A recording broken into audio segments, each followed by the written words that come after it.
The first thing I noticed wasn't her missing leg. It was the way everyone else noticed it. The cafeteria was loud that afternoon in a small college town in Ohio, the kind of place where conversations blurred into a constant hum and laughter echoed off cold tiled floors. I was sitting alone at the corner table like I usually did, staring down at my half-eaten sandwich, trying not to think about how invisible I felt in a room full of people.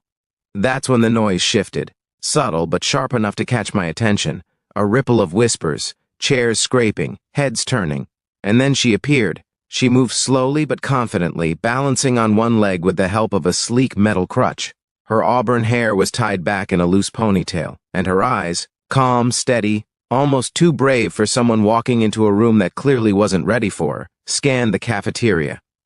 People pretended not to stare, but they did. Some looked away too quickly. Others didn't bother hiding it at all.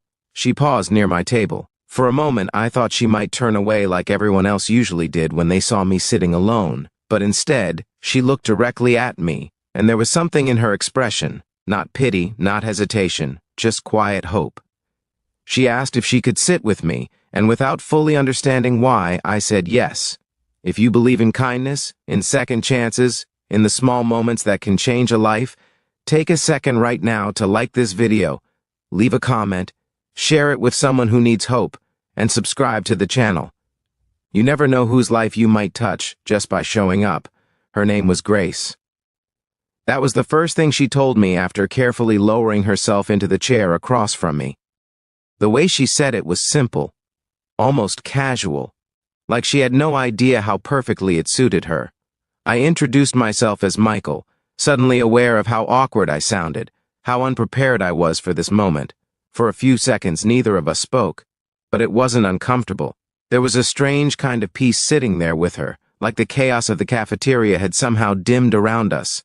I noticed the details, the way she carefully adjusted her crutch against the table, the faint scar visible just above where her prosthetic began, the way her hands moved with quiet confidence. Most people would have asked about her leg immediately. I didn't. Maybe because I knew what it felt like to be reduced to the most obvious thing about you. For me, it was being the quiet guy, the loner, the one people overlooked. For her, it was something far more visible, far more cruel in how the world responded to it. Instead, I asked her what she was studying. She smiled, and just like that, something shifted. Grace talked about nursing, about wanting to help people the way someone once helped her. She spoke with a kind of passion that made you forget everything else, like her words carried weight because they came from somewhere real. I found myself listening, not just hearing her, but truly listening, in a way I hadn't done with anyone in a long time. Days turned into weeks. We started sitting together every day. What began as a simple "can I sit with you?" became a routine neither of us questioned. People noticed, of course. They always do. Whispers followed us sometimes, curious glances, the occasional cruel laugh when they thought we couldn't hear. But something about Grace made it easier to ignore. She had this way of seeing the world, not through what was missing, but through what remained. She laughed easily, even when things were hard. She didn't hide her struggles, but she didn't let them define her either.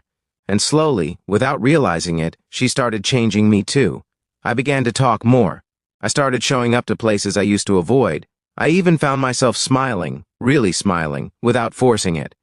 It felt unfamiliar at first, like trying on a version of myself I didn't quite recognize, but it felt right. One afternoon, as we sat outside under the fading autumn sun, she told me her story. It happened 2 years earlier, a car accident on a rainy night, a driver who never saw the red light. Everything changed in a matter of seconds. She woke up in a hospital bed, her life divided into before and after. She didn't tell the story dramatically, she didn't cry, but I could hear the weight in her voice, the quiet pauses between her words where the pain still lived. She spoke about the surgeries, the long months of rehabilitation, the moments when she thought she would never walk again, not even like this. And then she said something that stayed with me. She said the hardest part wasn't losing her leg, it was losing the way people looked at her. The pity, the assumptions, the way strangers decided who she was before she even had a chance to speak. That's when I realized something. Grace wasn't just strong, she was surviving something invisible every single day. Our friendship grew deeper after that. We started sharing things we hadn't told anyone else. Late-night conversations turned into long walks, well, as much as she could manage, and quiet moments that didn't need words at all. She told me I made her feel normal. I told her she made me feel seen. For the first time in a long time, I felt like I mattered to someone. But life has a way of testing the things that matter most. It happened during the winter. The campus was covered in snow, the kind that looked beautiful until you had to walk through it. I was running late that day, rushing toward the cafeteria when I saw a small crowd gathered near the entrance. And then I saw her. Grace was on the ground.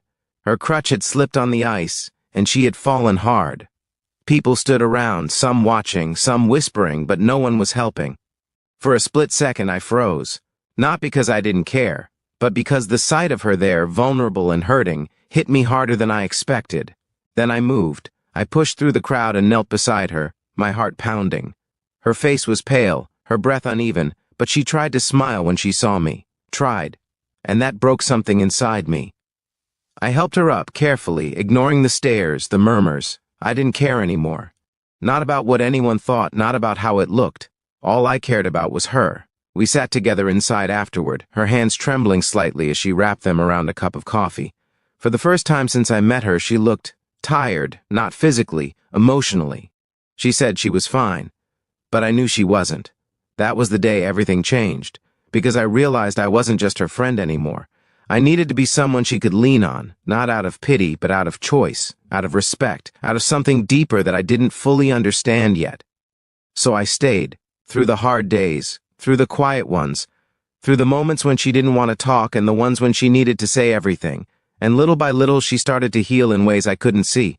Not her leg, her spirit. There was one moment I'll never forget. Spring had just begun, and the campus was alive again.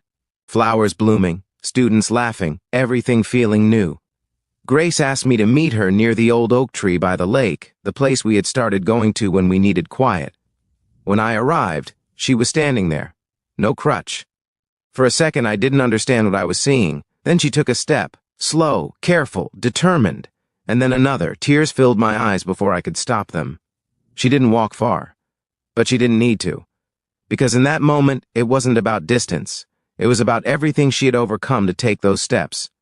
She looked at me, her eyes shining with something I had never seen before, not just strength, but freedom, and I realized something else. She had changed me just as much as I had supported her. Before her, I was surviving. With her, I was living. Before we reach the end of this story, I want to ask you something special. If you've ever felt invisible, if you've ever judged someone too quickly, or if someone's kindness has changed your life, leave a comment right now. Your story matters more than you think. Life didn't suddenly become perfect after that. It never does. Grace still had hard days. I still struggled with my own doubts. But we face them differently now, together. She taught me that strength isn't about what you don't have. It's about what you choose to carry anyway. And I taught her that she was never alone. That simple moment in the cafeteria, the question she asked, the answer I gave,